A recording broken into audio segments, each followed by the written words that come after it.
நீ விஷால கல்யாணம் பண்ணிக்கிட்டா உன் சத்யன் உயிரோட இருப்பான். இல்ல ஐசியூல இருந்து பொணமா தான் வெளியே போவான்.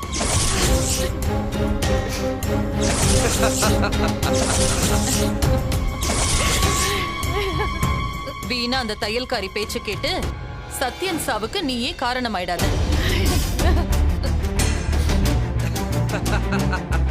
இது பாரு, அழுது ஒரு பிரயோஜனமும் இல்ல.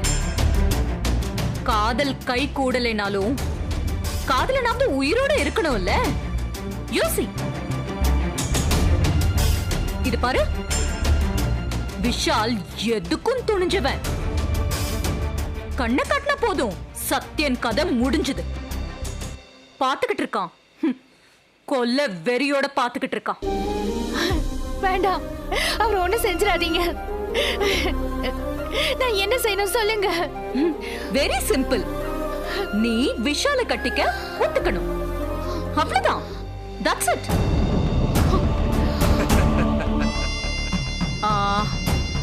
உன் மௌனத்தை நான் சம்மதம்னு எடுத்துக்கிறேன். எப்படியோ சத்தியனை காப்பாத்திட்ட, சந்தோஷம். ஆயுள் ஸ்ட்ராங் அவனுக்கு.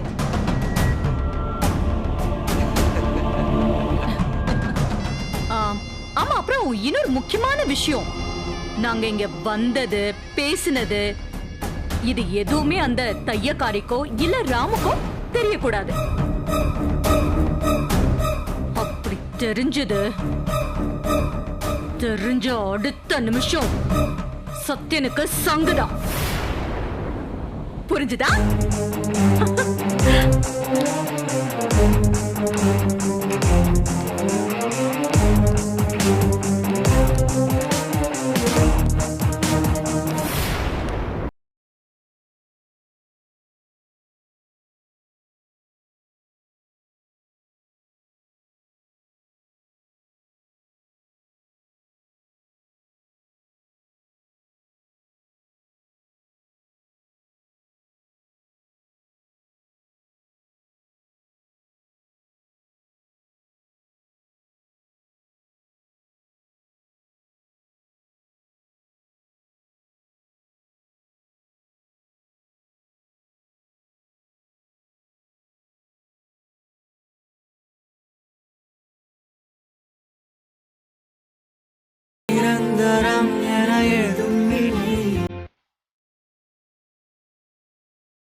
இப்பதான் வெளியே போனாங்க. எதுவா இருந்தாலும் இன்னும் 10 மணி நேரம் கழிச்சுதான் சொல்ல முடியுமா? தைரியமா இருங்க, சத்யன் நல்லபடியா குணமாயிடுவாரு. அக்கா, வர வழியில கோவில்ல சத்யா பேருக்கு அர்ச்சனை பண்ணிட்டு வந்தோம். இந்தாங்க, சத்யாவுக்கு உங்க கையாலேயே பிரசாதத்தை வச்சு விடுங்க. உள்ள விட மாட்டாங்க சீதா. அதெல்லாம் ஒண்ணும் இல்லக்கா, நீங்க போங்க.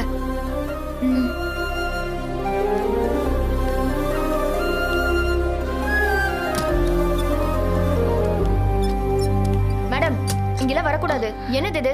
வெளியில போங்க. சாமி பிரசாதம் வச்சுட்டு போயிடுறேன். சரி வைங்க.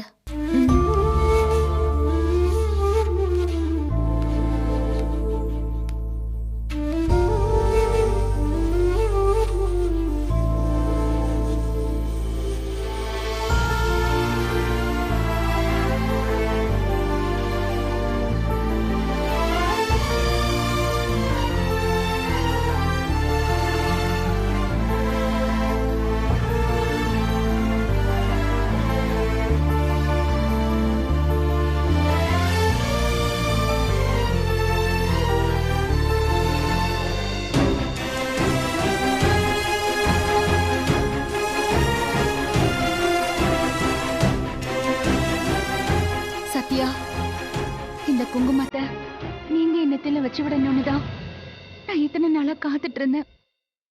ஆனா அது நிறைவேறாத ஆசையா போயிடுமோன்னு எனக்கு பயமா இருக்கு சத்யா. நீங்க நல்லா இருந்த போதும்.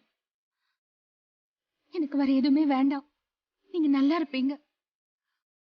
கடவுள் உங்களுக்கு நல்ல வாழ்க்கையை அமைச்சு கொடுப்பாரு.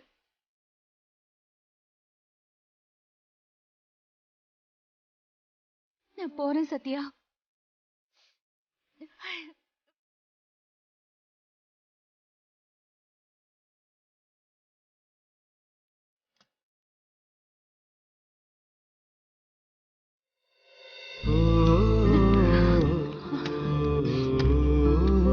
அக்கா என்னக்கா இது? எப்ப பார்த்தாலும் அழுதுட்டே இருக்கிய. சாமி மேலயும் டாக்டர் மேலயும் நம்பிக்கை இல்லையா? அவங்க மேல எல்லாம் நம்பிக்கை இருக்கு சீதா. நிதி மேலதான் நம்பிக்கை இல்ல. நினைக்கிறது ஒன்னாவும் நடக்கிறது ஒன்னாவும் இருக்கே. தயவு செஞ்சு இப்படி எல்லாம் பேசாதீங்க. நல்லது நடக்கும்னு நம்புங்க. சீதா, வீட்டுக்கு போனீங்களே, என்னாச்சு?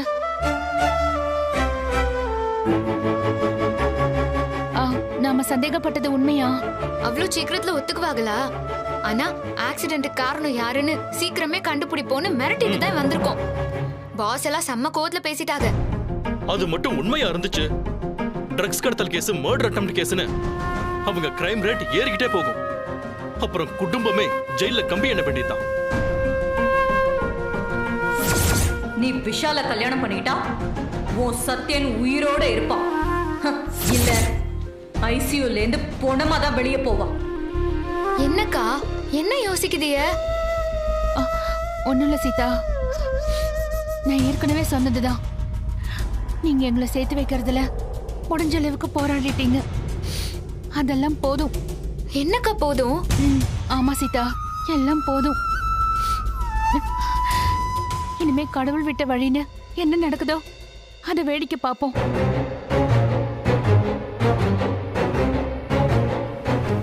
என்னக்கா இன்னும் எவ்வளவோ நடக்க வேண்டியது இருக்கு. அதெல்லாம் நடத்தாம விட்டுருவேனா என்ன? நான் நினைச்சது நடக்காம இருக்குமா? நீங்க 3 பேரும் எனக்காக கஷ்டப்படுறத பார்த்தா எனக்கு ரொம்ப வேதனையா இருக்கு சீதா. அக்கா என்னக்கா நீங்க இப்படி சொல்லுதிய? அப்ப நாங்க வேறயா? இங்க பாருங்க, நாம எல்லாரும் ஒரே வீட்ல வாழ்ந்தாலும் 2 குடும்பமா இருக்கோம். நீங்க, பாஸ், நானு, டாடி அங்கிள் 4 பேரும் ஒரு தனி குடும்பம். உங்களுக்காக நாங்க என்ன வேணாலும் பண்ணுவோம்க்கா. அது எங்களோட கடமை. என்ன சொல்லுதிய பாஸ்? கரெக்டா சொன்ன சீதா. இவங்க கல்யாணத்தை நல்லபடியா நடத்தி காட்டணும். இவங்களும் சத்தியனும் வாழ்ற வாழ்க்கை தான் அவங்களுக்கு நாம கொடுக்கிற பதிலடி.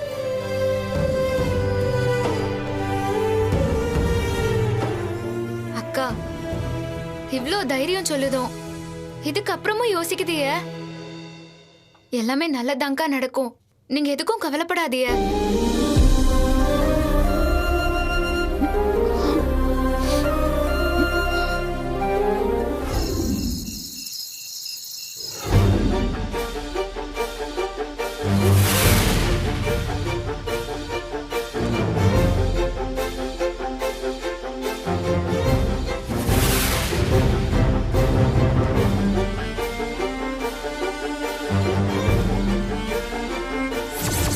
மகா சொல்றத கேட்டன்னா எந்த உயிருக்கும் சேதம் இல்லாம உன் கல்யாணம் நடக்கும். இல்லன்னு வச்சுக்கோயேன், உயிர் சேதத்தை யாராலையும் தடுக்க முடியாது. நீ விஷால கல்யாணம் பண்ணிட்டா உன் சத்யன் உயிரோட இருப்பான். இல்ல ஐசியூல இருந்து பொணமா தான் வெளியே போவான்.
மீராம்மா வாங்கம்மா. அம்மா என்னம்மா இந்த நேரத்துல?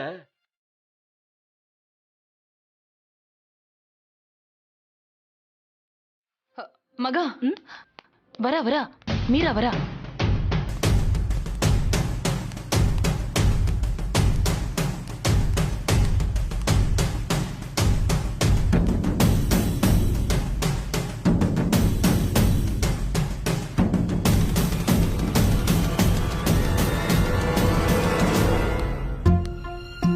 வாம்மா வா.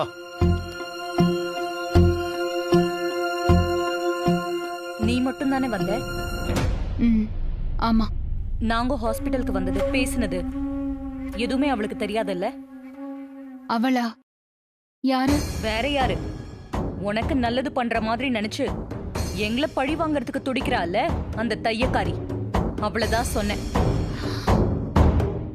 யாருக்கும் தெரியாது. நம்பலாமா? இல்ல இதுக்கு பின்னாடி சீதாவோட டிராமா ஏதாவது இருக்கா? அதான் ஹாஸ்பிட்டல்லயே சொன்னீங்களே, சீதா பேச்ச கேட்டு சத்யாவோட சாவுக்கு காரணம் ஆயிடாதானே. அதுக்கப்புறம் நான் டிராமா பண்ணி என்னாக போகுது? குட். இப்பதான் வாழ்க்கைனா என்னங்கறத நீ தெரிஞ்சுக்கிட்டு இருக்க. கனவு உலகத்துல இருந்து நிஜ உலகத்துக்கு வந்திருக்கேன். சபாஷ் மீரா, இப்பதான் நீ எங்க தங்கச்சி, எங்க ரத்தம். என்னனே? மீரா, மகா பண்றதுனா இப்போ உனக்கு கசப்பா தான் இருக்கும். பண்றது எல்லாமே நம்ம குடும்பத்தோட நல்லதுக்காக தான். அதை போக போக புரிஞ்சுக்குவேன். அதான் வந்துட்டேன்ல. நீங்க சொன்ன மாதிரி நான் அந்த விஷால கல்யாணம் பண்ணிக்கிறேன்.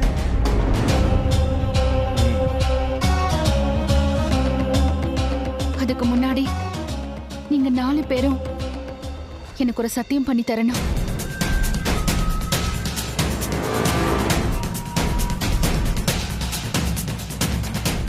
சத்தியமா? என்ன கண்டிஷன் எல்லாம் பலமா இருக்கு? உங்களுக்காக நான் என் காதலையே விட்டு கொடுத்திருக்கேன். நீங்க எனக்காக ஒரு சத்தியம் பண்ண மாட்டீங்களா? என்னன்னு சொல்லு. இனிமே என் சத்யாவை பழி வாங்கறத நிறுத்திடணும். உங்களால அவருக்கு எந்த கெடுதலும் வரக்கூடாது. அவரை நிம்மதியா வாழ விடணும். என்னோட செல்வாக்குக்கு சத்தியன்லாம் ஒரு ஆளே கிடையாது. நீ அவனை லவ் பண்றதுனாலதான் அவனை பத்தி எல்லாம் யோசிக்க வேண்டியதா போயிடுச்சு. நீதான் இப்ப எங்க பக்கம் வந்துட்டியே.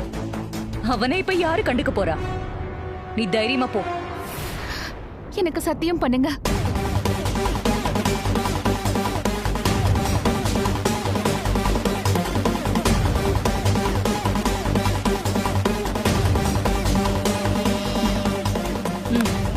சத்தியம்.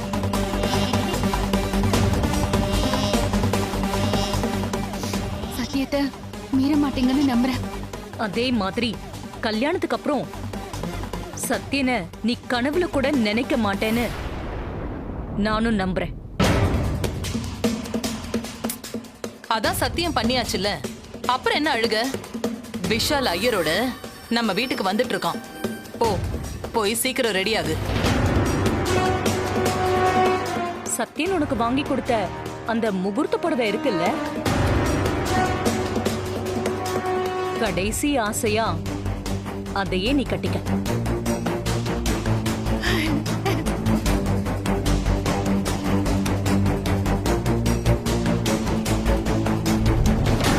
என்ன மீரா?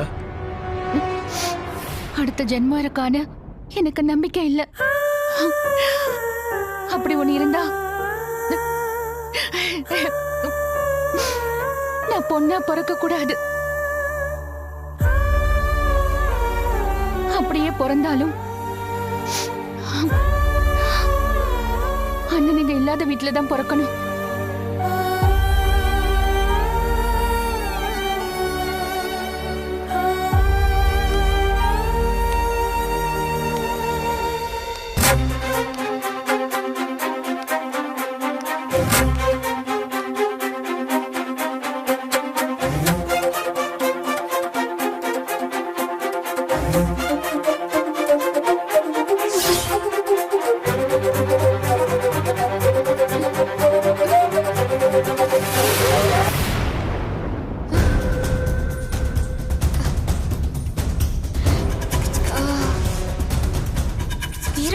போனாங்க?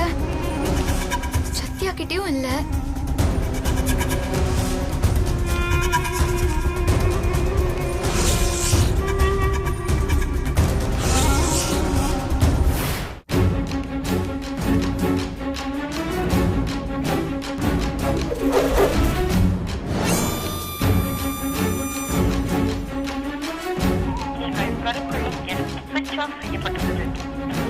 ஸ்விட்ச் ஆஃப் வருது.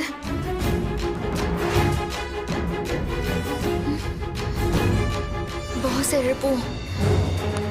பாஸ் பாஸ் எழுந்திரியா பாஸ். அங்கிள் அங்கிள் எழுந்திரியா. என்ன சீதா? பாஸ் மீரா அக்கா என் பக்கத்துல தான் தூங்கிட்டு இருந்தாங்க. திடீர்னு முழிப்பு வந்து பார்த்தா அக்காவை காணும் பாஸ். என்னம்மா சொல்ற? மீராவை காணமா? அந்த பக்கம் எங்கேயாவது தேடி பாத்தியா? தேடி பார்த்துட்டேன் அங்கிள், எங்கேயும் இல்ல. சீதா, அவங்க ரெஸ்ட் ரூம் போயிருப்பாங்க. நீ டென்ஷன் ஆகாத, அவங்க வந்துருவாங்க. இல்ல பாஸ், அவங்க போன் ஸ்விட்ச் ஆஃப்னு வருது. பாஸ் எனக்கு ஏதோ தப்பா படுது. சீதா, ஒருவேளை காலையில முட்டாள்தனமா முடிவெடுத்த மாதிரி மீரா மொட்டை மாடிக்கு எங்கேயாவது போய். ஐயோ, ஏன் அங்கிள் பயமுறுத்துறீங்க? கடவுளே, பாஸ் வாங்க அங்கே போய் சீதா இரு. நான் அப்பவே ரிசப்ஷன்லயும் செக்யூரிட்டி கிட்டயும் எக்காரணத்துக்கு கொண்டு மீராவை மாடிக்கு அலோவ் பண்ணாதீங்கன்னு நான் அலர்ட் பண்ணிட்டேன். அங்க போக வாய்ப்பே இல்ல. அப்போ இந்த நேரத்துல எங்க பாஸ் போயிருப்பாங்க? எதுக்கும் நம்ம செக்யூரிட்டிக்கு ஒரு ஃபோன் போடு. ஆமா.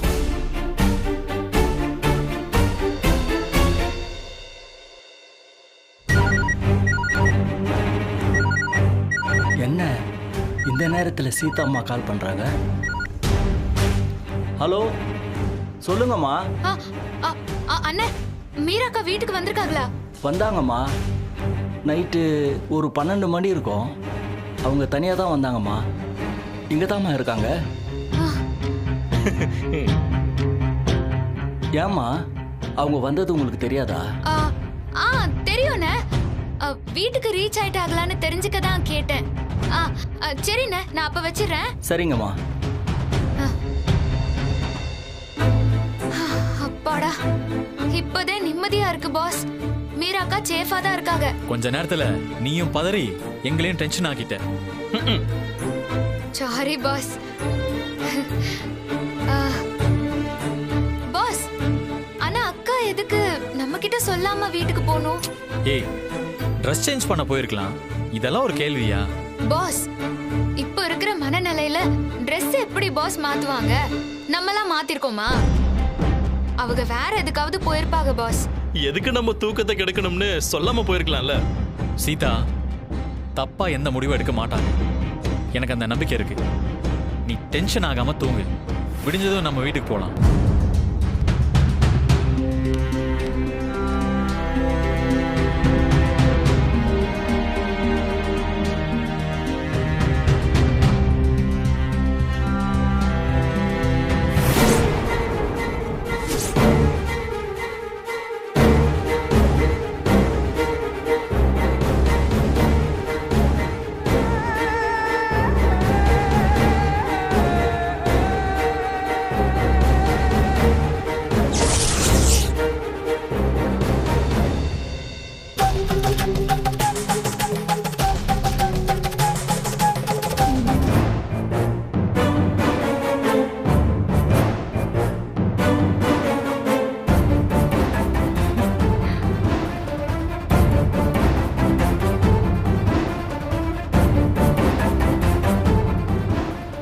செக்யூரிட்டி, இங்க நடக்கிற விஷயம் வெளியில போச்சு, டெட் பாடி நீதான்.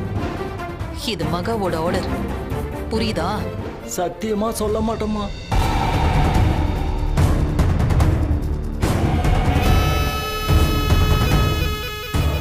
இதுக்குதான் மீரா அம்மாவை நடுராத்திரியில வர வச்சிங்களா?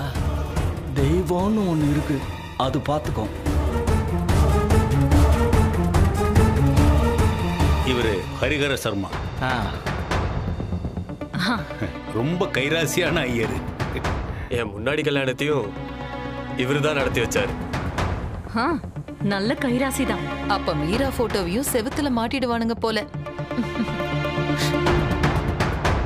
ஐயோ, என்ன என்ன இது? என்ன மகா, ஆரம்பமே அமங்கலமா இருக்கு. பயப்படாதீங்க, பிள்ளைக்கு ஜாதக கட்ட அப்படி 3வது கல்யாணம் அமோகமா ஓஹோன்னு இருக்கும். நீங்க வேணா பாருங்க.